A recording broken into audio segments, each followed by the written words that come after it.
Stakeholders in Ogoniland have voiced strong opposition to the federal government's push for the resumption of crude oil exploration in the region, demanding justice for past injustices, environmental accountability and transparency in consultations.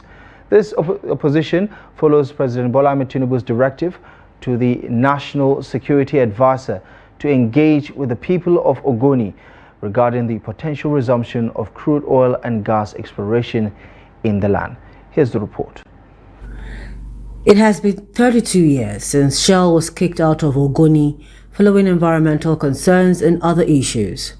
As a follow-up to the President's directive, stakeholders are gathered in this hall for a one-day dialogue on oil companies' divestments versus oil resumption in Ogoniland.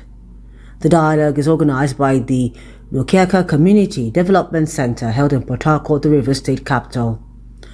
Ogoni stakeholders warned that restarting oil extraction without addressing the underlying issues that halted production in 1993 could trigger further conflict and devastation. The stakeholders, including traditional rulers, civil society organizations, and the media, fear that Russian oil resumption without resolving historical grievances could further destabilize the region and deepen mistrust between the government and Ogoni communities. Speaking with newsmen, the executive director of Lokiaka Community Development Center, Martha Agbani, questioned the rationale behind the push for oil resumption, accusing the government of ignoring the demands in the Ogoni Bill of Rights and failing to honor the sacrifices made during the Ogoni struggle. Issues around oil extraction shouldn't be secret. So we are here to dialogue with the Ogoni stakeholders. We need to understand what they know. We need to know where they are. Let's know a path we are driving towards Ogoni sustainability to see how the environment can actually be sustained. Would this move not actually bring about conflict? Will this move not bring about more deaths again in the Ogoni environment? Ogoni has been used as a template globally to say that Ogoni has been able to leave their oil in the soil for the past 3 decades.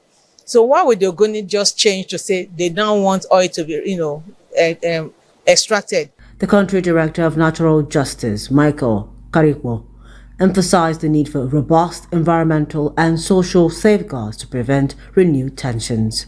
If oil resumption starts and people don't see the benefits as quickly as possible, then I'm thinking that it might even be worse than when we started out. So Ogoni people need to sit down together and discuss this as a family. So how do you set aside funds for the future? On his part, the executive director of YEAC Nigeria, Dr. Fine-Face Dumnamene, criticized the government for prioritizing oil production over addressing the demands that led to the suspension of oil activities in 1993, while some of the participants from Ogoni called for proper dialogue and insisted that it must be a community-driven process. The consultation process they have started may not, like they are saying that the governor said it should have a timeline.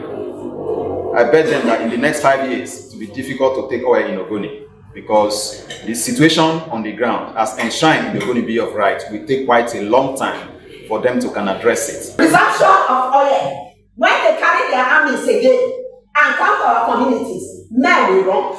Women will remain there and suffer.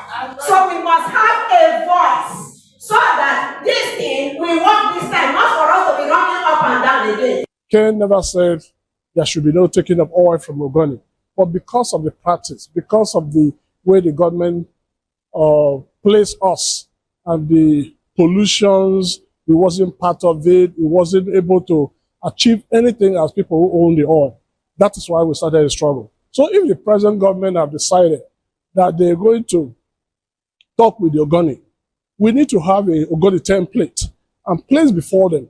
And if they are able to meet all those requirements, we should sign that requirement and make sure we are not deceived.